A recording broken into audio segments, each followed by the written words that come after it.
खबर गाजीपुर से, जहां डिप्टी सीएम केशव प्रसाद मौर्य ने बयान देते हुए कहा कि गाजीपुर का नाम बदलने के लिए ओपी राजभर ने पत्र लिखा है। ये अच्छी बात है।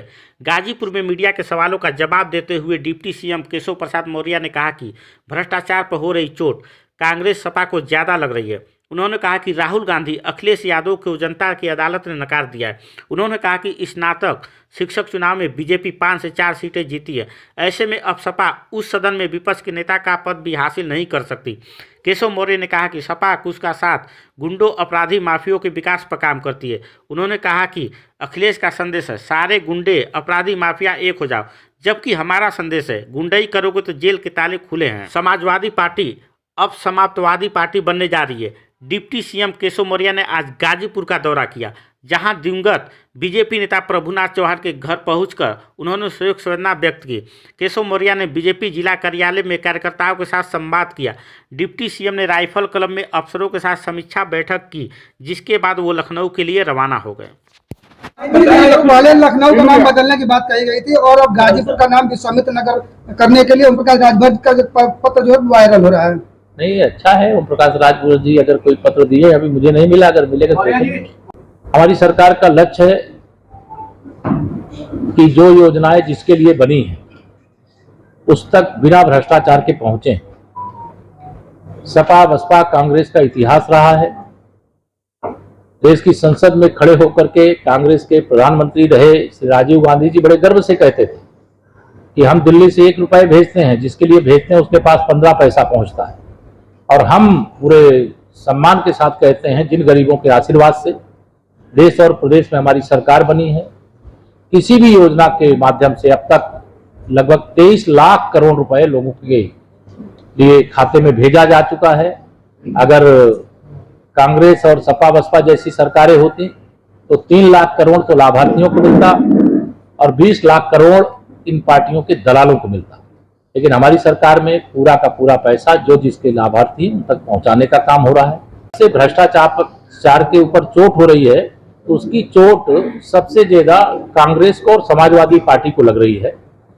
अगर कांग्रेस के प्रधानमंत्री ये कहते हैं कि हम 1 रुपया भेजते हैं तो 15 पैसा पहुंचता है, और अगर हम कह रहे हैं कि हम 1 रुपया भेजते हैं तो पूरा 1 रुपया पहुंचता है, 23 लाख करोड़ भेजते हैं तो पूरा 23 लाख करोड़ पहुंचा है, और यह देश की जनता चिल्ला चिल्ला करके इस बात को बताने का काम कर रही है।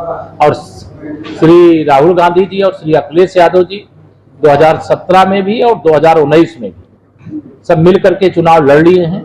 जनता की अदालत में इनको नकार दिया गया है।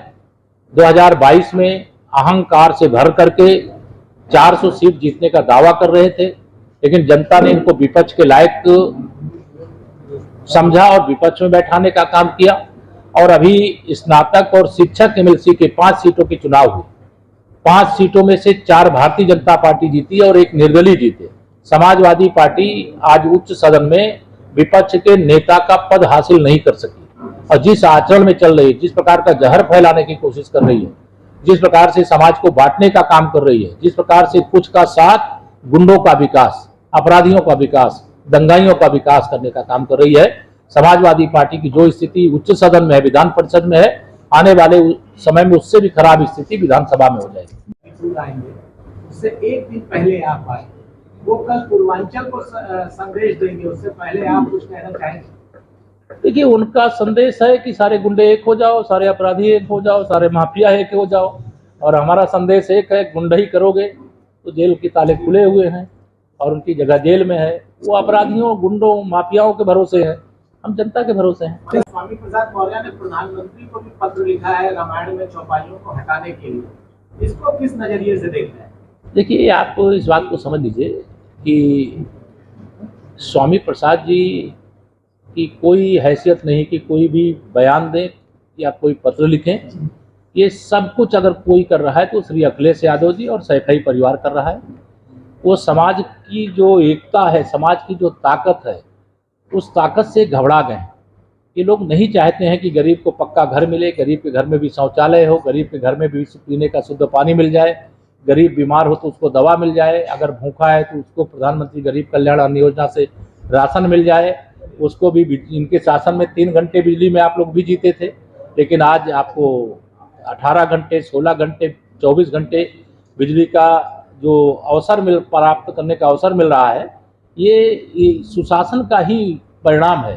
अन्यथा भ्रष्टाचार की भेंट में सब कुछ चढ़ जाता था, कागज में सारा काम हो जाता था, जमीन पर कुछ नहीं होता था।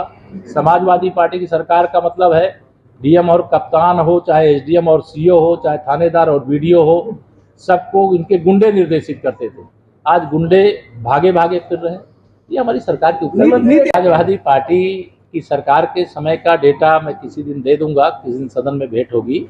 जब उनकी सरकार थी तो एक विशेष जाति, एक विशेष वर्ग और कुछ विशेष जिले के लोग होते थे। आज उनको पिछड़ों की याद क्यों आ रही है? आज केशव प्रसाद मौर्य ही उनके निशाने पर क्यों रहता है? क्योंकि उनको लगता है कि उनको जब पिछड़ों को धोखा दे करके वोट लेते थे, गरीबों को धोखा दे करके वोट लेते थे, अब वह युग चला गया है। लोग जाग गए हैं। लोग प्रधानमंत्री नरेंद्र मोदी जी के नेतृत्व में जो देश का विकास हुआ है, देश में भारतीय जनता पार्टी का जो विस्तार हुआ है, उससे समाजवादी पार्टी समाप्तवादी पार्टी बनने जा रही है। और साजिशवादी पार्टी बन करके उसने जो आचरण किया है इस बीच में, यह साजिशवादी पार्टी बनकर के आचरण करने का यही हश्र होगा कि समाजवादी पार्टी इतिहास के पन्ने में